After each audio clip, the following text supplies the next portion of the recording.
Hello my dear student, good morning.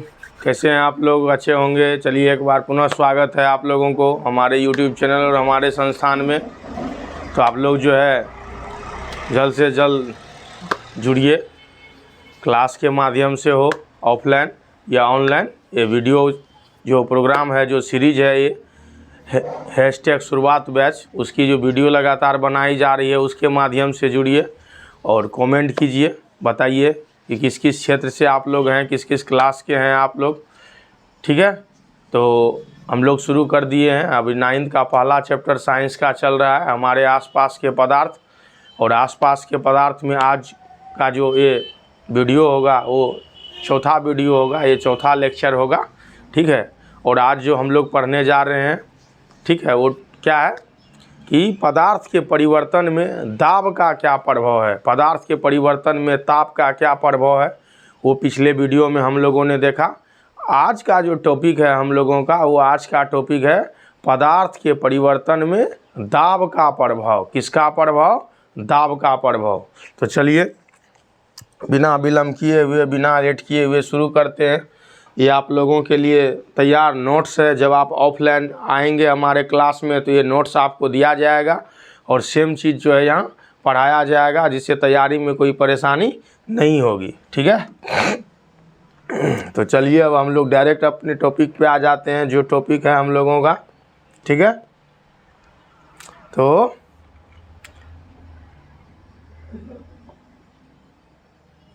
तो ये topic है हम लोगों का।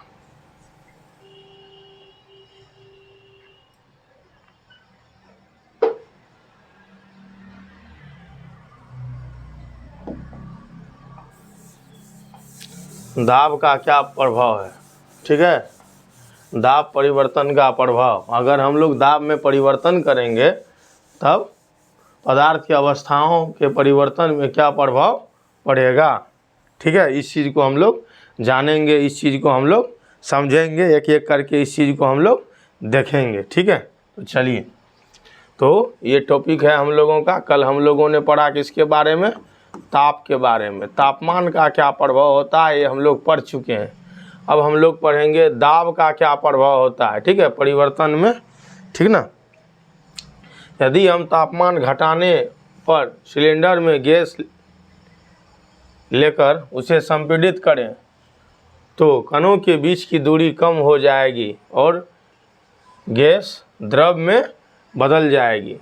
डैट मीन्स ताप का बढ़ना और तापमान का घटना, गैस को द्रव में बदलना। ठीक है, कहने का मतलब ये है कि जो दाब है और ये जो ताप है, ताप बोले तो तापमान है, इसके बीच क्या संबंध है?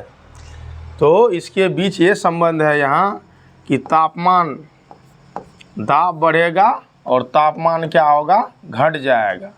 दाब बढ़ेगा और तापमान क्या होगा? घट जाएगा।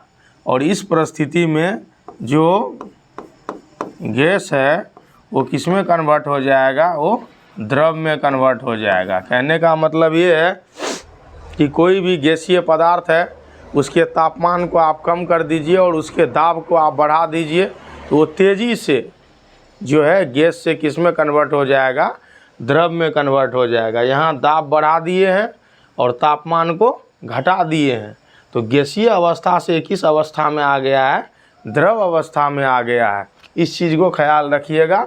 एनसीईआरटी इसको जो है हेडलाइन में दी है कि दाब का बढ़ना और तापमान का घटना। दाब जब बढ़ेगा और तापमान जब घटेगा, तापमान जब घटेगा, दाब बढ़ रहा है और तापमान क्या कर रहा है? घट रहा है, तो गैस को द्रव में बदला जा सकता है। ठीक है, तो पदार्थ की अवस्था में परिवर्तन हो गया दाब को ऊपर नीचे करके। इसी चीज़ को ये दिखाया है, इसी चीज़ को ये दिखाया है। देखिए यहाँ पे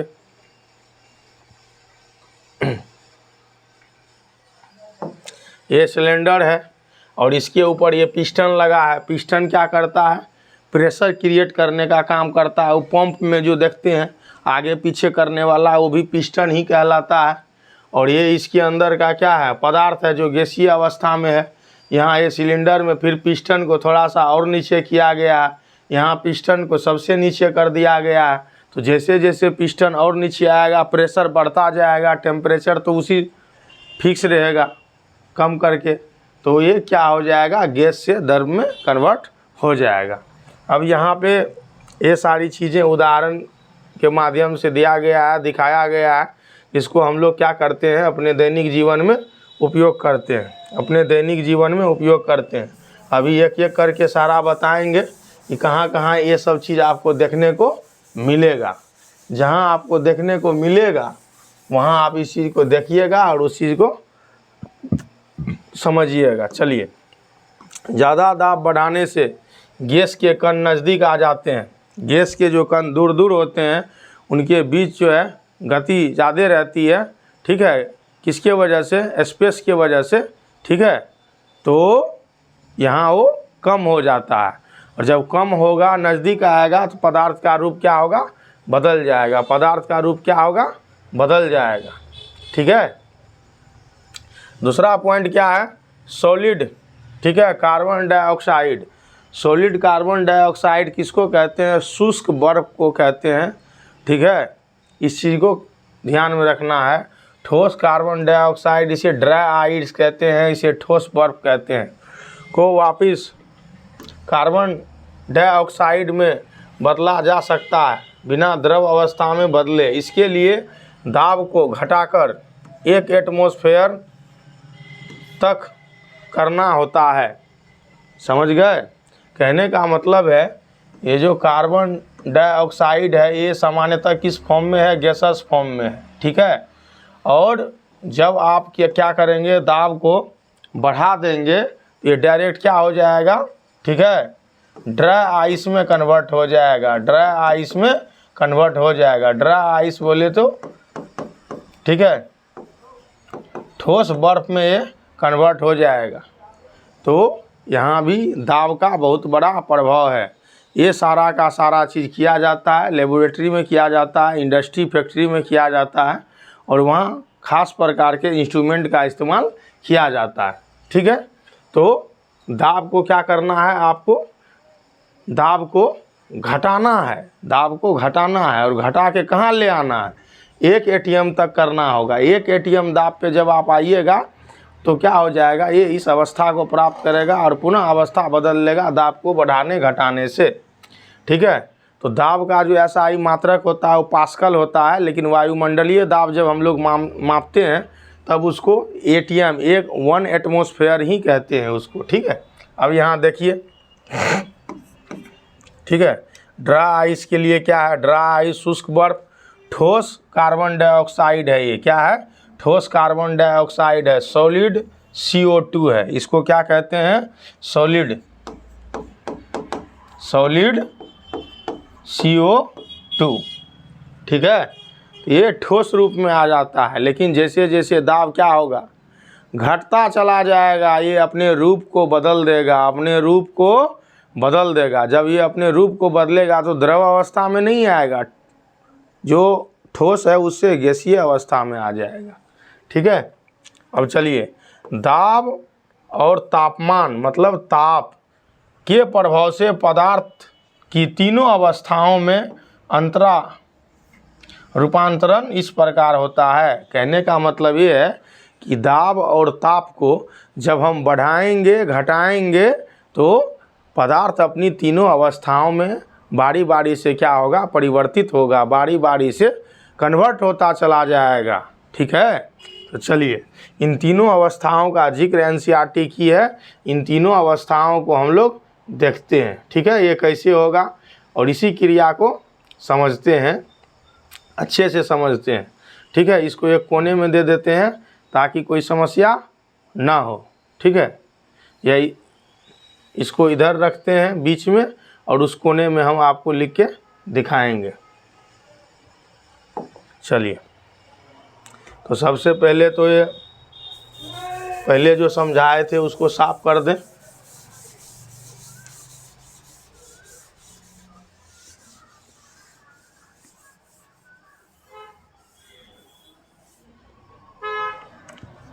अगर अवस्था की बात करें तो सबसे पहला अवस्था हम लोगों का क्या है, ठोस। उसके बाद जो दूसरी अवस्था है क्या है, गैस। और जो तीसरी अवस्था है वो क्या है हम लोगों का, ये तीसरी अवस्था क्या है हम लोगों का, गैसीय अवस्था है। ठीक है, अब हम लोग क्या कर रहे हैं, दो चीज़, ये चीज़ ध्यान में आप रखिए, दाब, और दूसरा चीज़ हम लोगों का क्या है जिसके लिए हम लोग सोच रहे हैं वो है ताप। ताप बोले तो तापमान, इसको बढ़ा के घटा के, इसको बढ़ा के घटा के हम पदार्थ के रूपों में परिवर्तन ला सकते हैं। अब ठोस पदार्थ द्रव में कन्वर्ट होगा, ठोस पदार्थ द्रव में कन्वर्ट होगा, कब कब कन्वर्ट होगा, कई बार हम आपको बोले हैं ठोस को जब आप क्या कीजिएगा, गर्म कीजिएगा, ठोस को आप क्या कीजिएगा, गर्म कीजिएगा। तो ठोस जब गर्म होगा तब जाके वो क्या होगा, द्रव में कन्वर्ट होगा। ठीक है, और तब इस प्रक्रिया को हम लोग क्या कहेंगे, इस प्रक्रिया को हम लोग क्या कहेंगे, तब इस प्रक्रिया को हम लोग कहेंगे संगलन। क्या कहेंगे, संगलन कहेंगे, इसे मेल्टिंग कहेंगे। ठीक है, उसके बाद ये द्रव है, द्रव को पुनः जब हम लोग गर्म करेंगे, द्रव को पुनः हम लोग जब क्या करेंगे, गर्म करेंगे, तब ये द्रव अवस्था वाले पदार्थ किस में कन्वर्ट हो जाएगा, गैसीय अवस्था में कन्वर्ट हो जाएगा। तब इस चीज़ को हम लोग क्या कहेंगे, तब इस चीज़ को हम लोग कहेंगे वाष्पीकरण। क्या कहेंगे, वाष्पीकरण कहेंगे। ठीक है, तो इस चीज़ को ध्यान में रखना है। तो हम लोग ये क्या करते हैं, खुद करते हैं। तो जब हम खुद करते हैं तब वहाँ ये चीज़ क्या कहलाता है, बॉयलिंग कहलाता है। क्या कहलाता है, बॉयलिंग कहलाता है। लेकिन ये प्रकृति के द्वारा जब होती है तब उस चीज़ को हम लोग क्या कहते हैं, इवोपोरेशन कहते हैं। ठीक है, इस चीज़ को ध्यान में रखना है।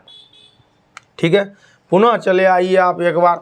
तो अभी हम लोग क्लॉकवाइज चल रहे हैं, फिर एंटी क्लॉकवाइज का देखेंगे। ठीक है, चलिए, अब ये गैसीय अवस्था में कोई पदार्थ है, ठीक है, गैसीय अवस्था में है, और गैसीय अवस्था से उसको ठोस अवस्था में करना है। तो मान के चलिए गैस से डायरेक्ट ठोस हो जाएगा।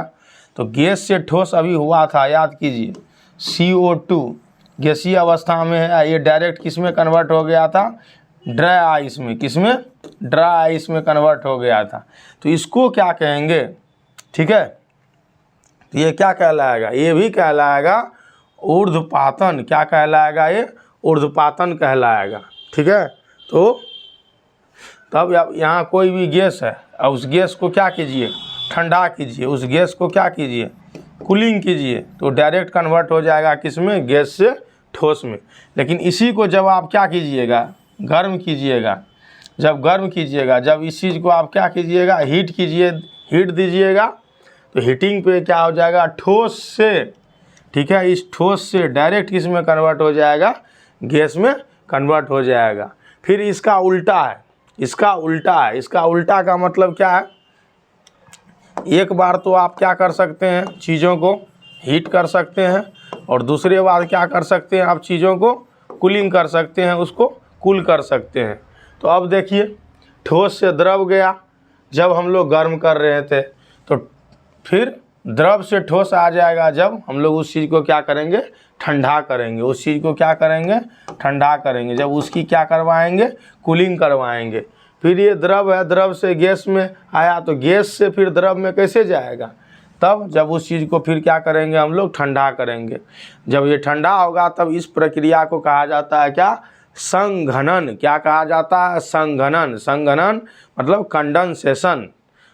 कंडेंसेशन में क्या होता है, जो गैस होता है वो धीरे धीरे धीरे धीरे छोटे छोटे बूंदों में कन्वर्ट होते होते द्रव अवस्था में कन्वर्ट हो जाते हैं।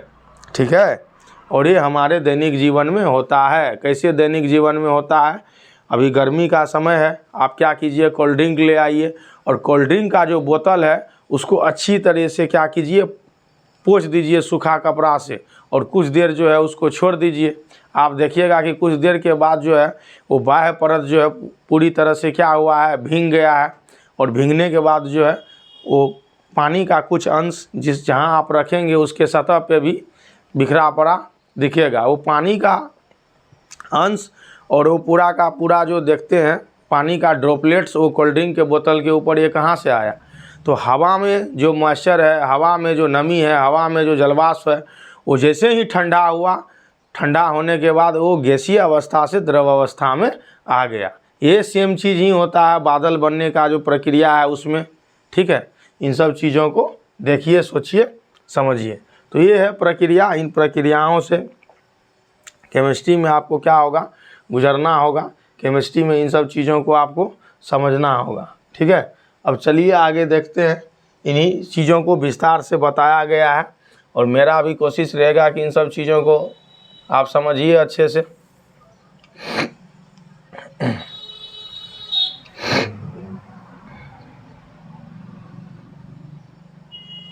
नोट्स, इन सब चीज़ों का नोट्स जो है तैयार है अच्छे से, नोट्स तैयार है अच्छे से, ठीक है। आप पेज पे जुड़ के नोट्स वगैरह देख सकते हैं। नोट्स का क्या क्वालिटी है, एनसीईआरटी से कितना है, उसमें कितना अलग कंटेंट डाला गया है, ठीक ना। तो इन सब चीज़ों पे क्या करना है, ध्यान देना है। इन सब चीज़ों को क्या करना है, समझना है,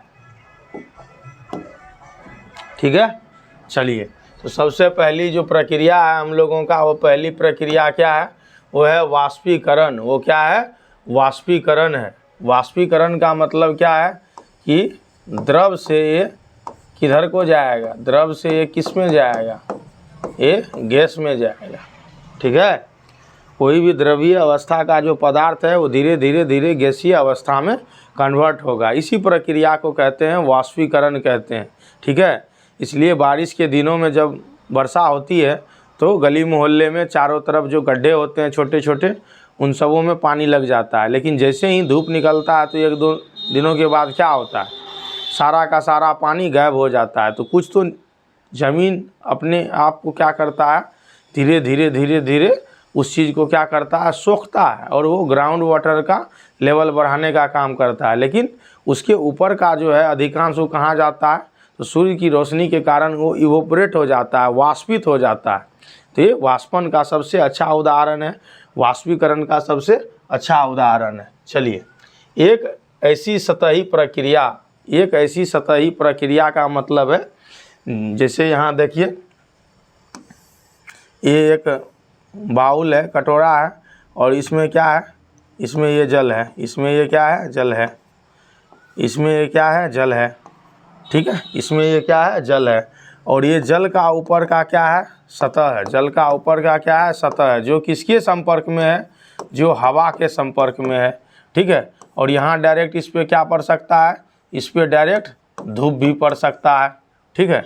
तो हवा और धूप के वजह से ये ऊपरी सतही जल जो है वो क्या होगा, धीरे धीरे धीरे धीरे गर्म होगा और अपने अणुओं के बीच क्या करेगा, दूरी बनाएगा और अवस्था को परिवर्तित करके उड़ेगा और ऊपर उठेगा और बादल का निर्माण करेगा, ठीक है। तो चलिए अब समझिए एनसीईआरटी क्या कह रही है, उस चीज़ को समझिए। एक ऐसी सतही प्रक्रिया जिसमें द्रव पदार्थों में सतह के कण क्वथनांक से नीचे किसी भी ताप पर, क्वथनांक से नीचे किसी भी ताप पर, अब साइंस जो है हर जगह अपने आप को बहुत बेहतर तरीके से बताती है, ठीक है। कल मैंने आपको बताया था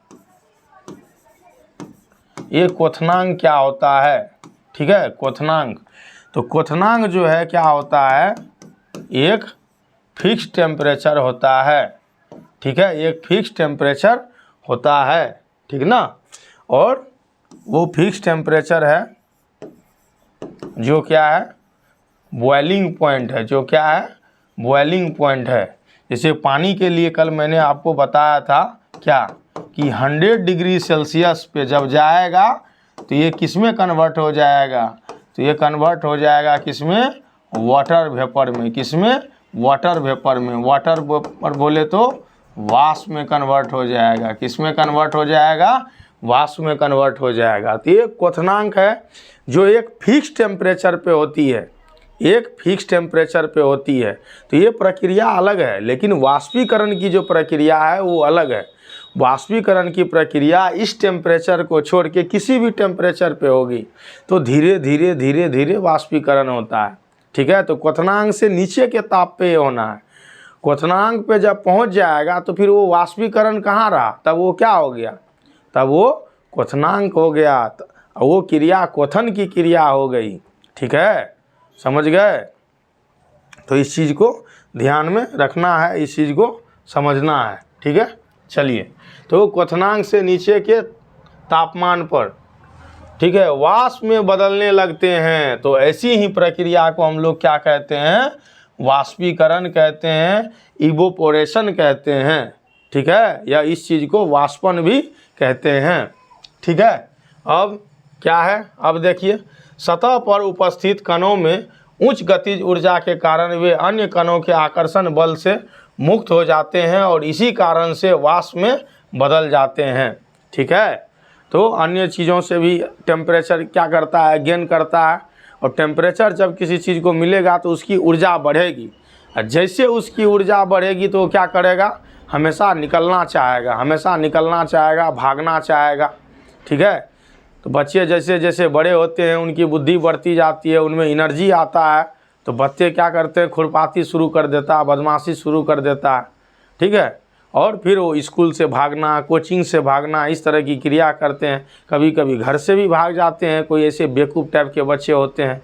सेम अपने केमिस्ट्री से आप जोड़ लीजिए, टेम्परेचर मिलेगा, टेम्परेचर जब मिलेगा तो अणुओं के बीच की गतिज ऊर्जा और बढ़ेगी, और जब बढ़ेगी तो वो तोड़ेगा, और जब वो तोड़ेगा तो अवस्था में परिवर्तन करेगा, और अवस्था में जब परिवर्तन करेगा तो क्या होगा? ठोस से द्रव, द्रव से गैस, इस तरह से कन्वर्ट होता चला जाएगा। अब है वाष्पीकरण को प्रभावित करने वाले कारक। तो कौन कौन से ऐसे कारक हैं जो वाष्पीकरण की क्रिया को क्या करता है? प्रभावित करता है, ठीक है, प्रभावित करता है। तो एक एक करके हम लोग क्या करेंगे? इन कारकों को समझेंगे, इन कारकों को देखेंगे, जानेंगे, ठीक है।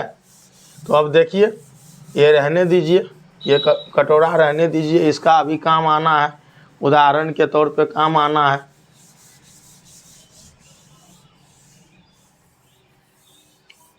ठीक है, चलिए, सबसे पहला क्या है? तो जो सबसे पहला है वो क्या है? तो सबसे पहला है सतही क्षेत्रफल, ठीक है। वाष्पीकरण की क्रिया में सतही क्षेत्रफल का बहुत बड़ा योगदान है, बहुत बड़ा फैक्टर है। जैसा आपका सतह रहेगा उसी तरह से वाष्पन का क्रिया होगा, उसका जो दर है, वाष्पन का दर उसी पर निर्भर करता है।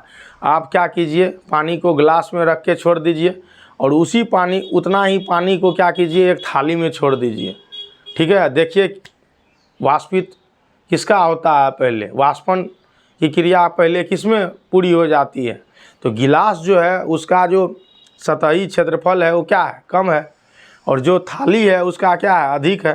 तो जब सतह का क्षेत्रफल अधिक रहेगा तो वाष्पन की क्रिया तेज़ी से होगी, जब सतह का क्षेत्रफल कम रहेगा तो वाष्पन की क्रिया धीरे धीरे होगी, कम होगी। तो पहला ये है, ठीक है। दूसरा क्या है? तापमान में वृद्धि।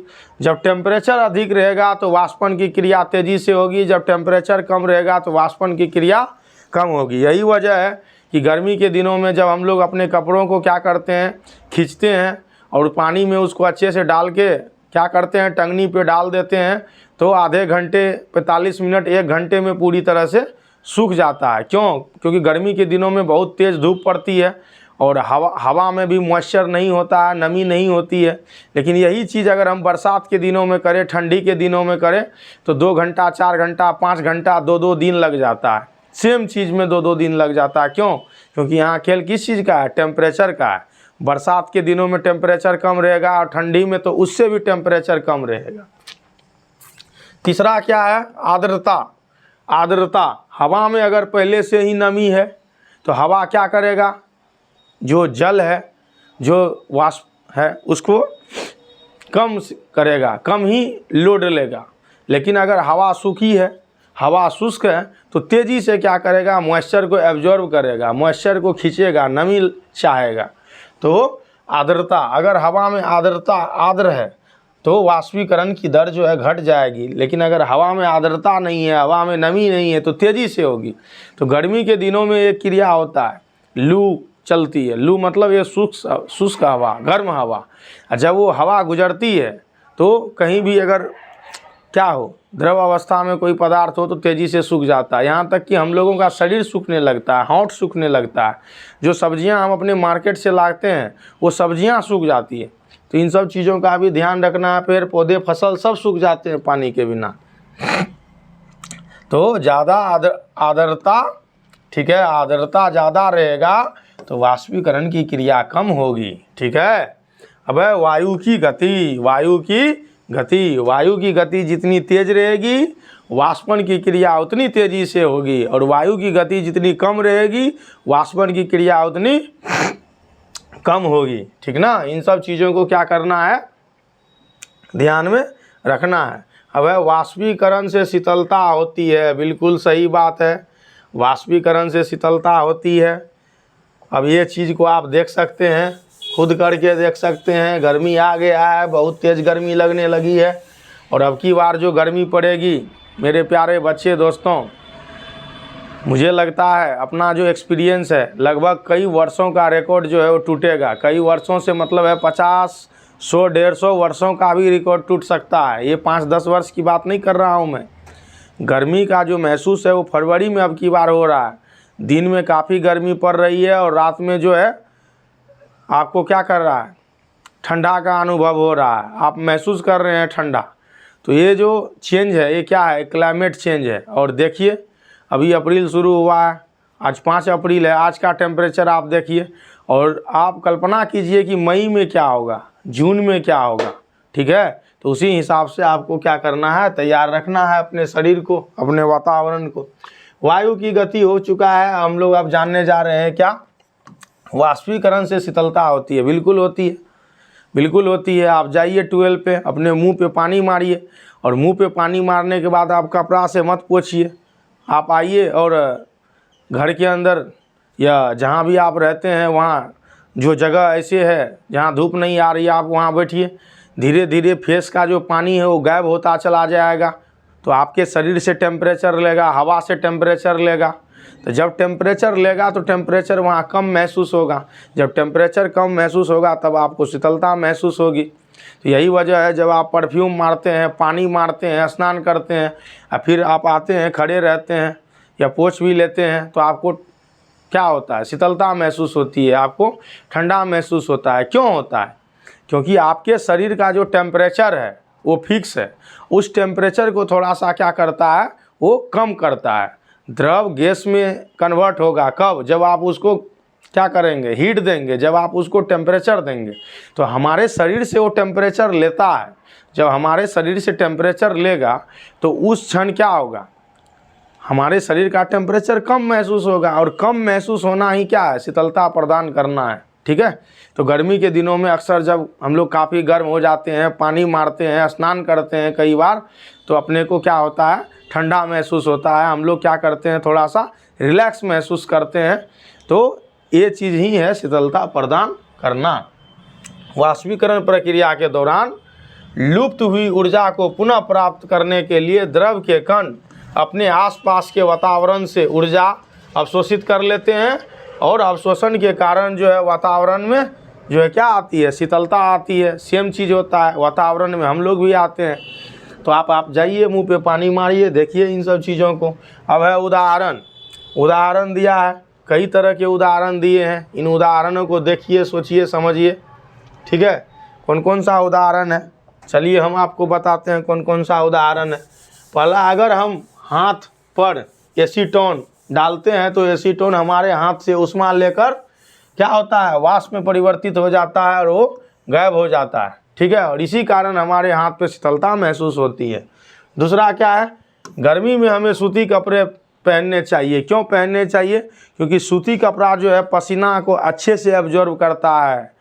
हमारे शरीर से जो पसीना निकलता है उस पसीना को अच्छे से अवशोषित करता है, सोखता है। तो जब आपके शरीर से पसीना निकलेगा और उस पसीना को सोख लेगा तो आपके शरीर को क्या होगा, शीतलता महसूस होगा, ठंडा महसूस होगा। ठीक है। और पसीना को सोखने के बाद जो है क्या होगा, ठंडा महसूस होगा, क्योंकि पसीना सोखेगा, उसके लिए टेम्परेचर निकलेगा। टेम्परेचर जब निकलेगा तो टेम्परेचर कम होगा, और कम टेम्परेचर ही आपको शीतलता प्रदान करेगी। ठीक है। तो गर्मियों में पसीना अधिक आता है और सूती कपड़े पानी के अच्छे अवशोषक होते हैं।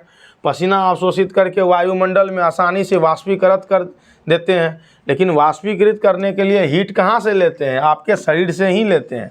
जब आपके शरीर से लेते हैं तो आपके शरीर को क्या होता है? शीतलता महसूस होती है।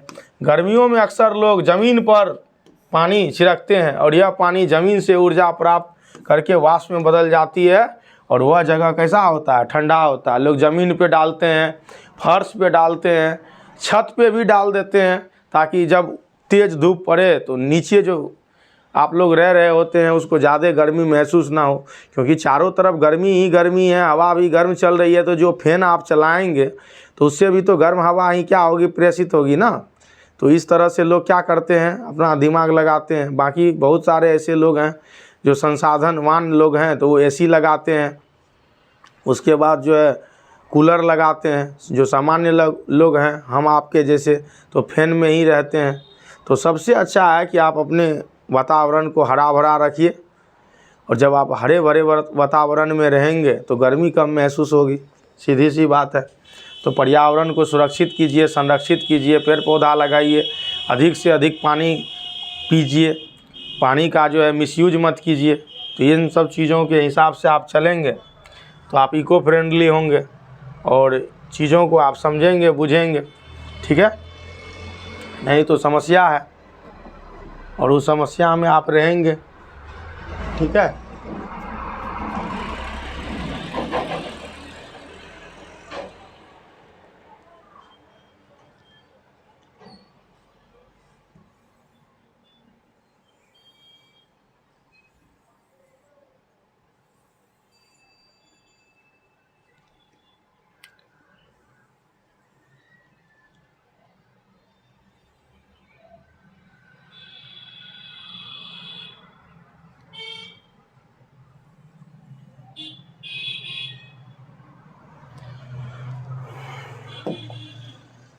तो ये चैप्टर यहीं ख़त्म होता है मेरे प्यारे बच्चों।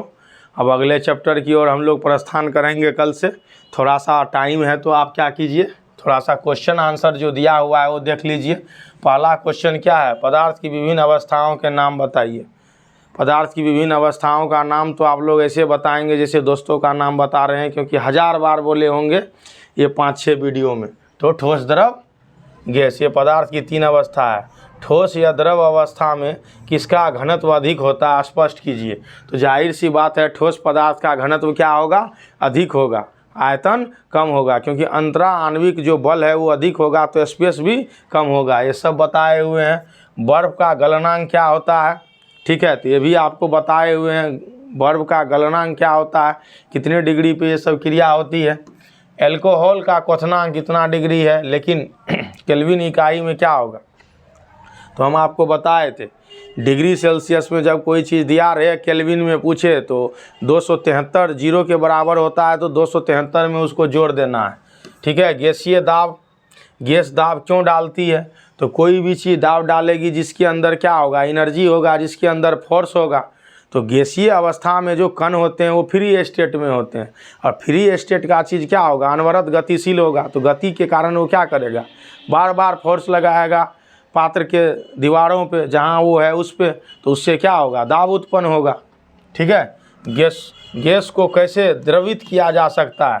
तो गैस को द्रवित करने के लिए क्या करेंगे हम लोग? उसको कूल करेंगे। क्या करेंगे? कूल करेंगे, और उसके बाद जो है टेम्परेचर को कम करेंगे, प्रेशर को बढ़ाएंगे। ठीक है, चलिए, जब नमक को पानी में घोला जाता है तो नमक के कण कहाँ चले जाते हैं? तो नमक के जो कण हैं वो जल के अणुओं के बीच, परमाणुओं के बीच जो जगह होता है उस जगह को क्या करता है? वो फिल कर लेता है, वो भर लेता है। ठीक है, चलिए, दिए गए तापमान पर पानी की भौतिक अवस्था क्या होगी? 25 डिग्री सेल्सियस है और 400 ठीक है 70 केल्विन है। अब देखिए 25 डिग्री सेल्सियस पे पानी का क्या अवस्था होगा? 25 डिग्री सेल्सियस पे जो जल है वो जल ही रहेगा। ठीक है, इस चीज़ को क्या करना है? ध्यान में रखना है। और ये जो आप देख रहे हैं 470 केल्विन, तो ये 470 केल्विन में दिया हुआ है। 470 केल्विन कितना होगा? तो ये डिग्री सेल्सियस में चला जाएगा, मोर देन 100 डिग्री सेल्सियस। तो यहाँ ये जल किस में कन्वर्ट हो जाएगा, ये वाष्प में कन्वर्ट हो जाएगा। किस में कन्वर्ट हो जाएगा, वाष्प में कन्वर्ट हो जाएगा। ठीक है। शुष्क बर्फ का रासायनिक नाम क्या है, तो शुष्क बर्फ का रासायनिक नाम क्या है, तो आप जो अभी देखिए शुष्क बर्फ का रासायनिक नाम क्या है, वही सॉलिड कार्बन डाइऑक्साइड जो है, वही सॉलिड कार्बन डाइऑक्साइड ही है, ड्राई कार्बन डाइऑक्साइड है वो। किसी ठोस को द्रवित करने के लिए उष्मीय ऊर्जा की आवश्यकता क्यों होती है, किसी ठोस को द्रवित करने के लिए उष्मीय ऊर्जा की आवश्यकता इसलिए होती है कि उसके कणों को तोड़ने के लिए एनर्जी चाहिए होता है। और वो एनर्जी किससे मिलेगा, जब आप उसको गर्म करेंगे तो उसी से मिलेगा। जब एनर्जी कण को तोड़ेगी, उसमें डिस्टेंस को बढ़ाएगी, तो धीरे धीरे क्या होगा, ठोस से द्रव में आएगा, और गर्म कीजिएगा तो द्रव से गैस में कन्वर्ट हो जाएगा। तो ये मेरे प्यारे बच्चों कुछ अति लघुत्तरीय प्रश्न उत्तर हैं, दीर्घोत्तरीय भी प्रश्न उत्तर हैं। इन सबों का आंसर जो है बनवाया गया है और उसका नोट्स तैयार है। आप फिजिकल क्लास में हमसे जुड़िए। जो भी हमारे बनमनखी अनुमंडल के बच्चे हैं, 5-10 किलोमीटर के रेंज में है, रेडियस में है, आप आइए ऑफलाइन हमारे क्लास में जो है पढ़िए। इसी तरह से पढ़ाया जाता है, इससे भी डिटेल्स में पढ़ाया जाता है। कुछ वीडियो मैंने ऑफलाइन क्लास का भी डाला है। ठीक है। उसके बाद जो है नोट्स तैयार है, हर चीज़ तैयार है। आप अधिक से अधिक लाभ लीजिए और अपने नॉलेज के स्तर को बढ़ाइए। और ये शुभकामना है कि टॉप कीजिए, जीवन में सफल होइए, आप अपना नाम रोशन कीजिए और साथ साथ हम लोगों का भी उसी में भला है। तो चलिए हम लोग कल नए चैप्टर के साथ मिलते हैं और हम लोगों का नया चैप्टर क्या है उस चीज़ को एक बार हम आपको बताते हैं। ठीक है। तो हम लोगों का जो न्यू चैप्टर है वो न्यू चैप्टर क्या है, वो न्यू चैप्टर है क्या हमारे आसपास के पदार्थ शुद्ध हैं। ठीक है। तो अब हम लोग पदार्थ पढ़ लिए हैं, तो पदार्थ पढ़ने के बाद ये भी तो पता चलना चाहिए कि कौन सा पदार्थ शुद्ध है, कौन सा पदार्थ अशुद्ध है, शुद्ध पदार्थ में क्या क्या आता है, अशुद्ध पदार्थ में क्या क्या आता है। तो इसके लिए हम लोग कल मिलते हैं। ठीक है। चलिए एक बार पुनः आप लोगों का हमारे YouTube चैनल पे स्वागत है। जो देखते हैं उनका बहुत बहुत धन्यवाद। वीडियो अगर अच्छा लगता हो तो लाइक कीजिए, शेयर कीजिए, YouTube चैनल को सब्सक्राइब कीजिए, प्यार और सपोर्ट बनाए रखिए। चलिए कल मिलते हैं। जय हिंद।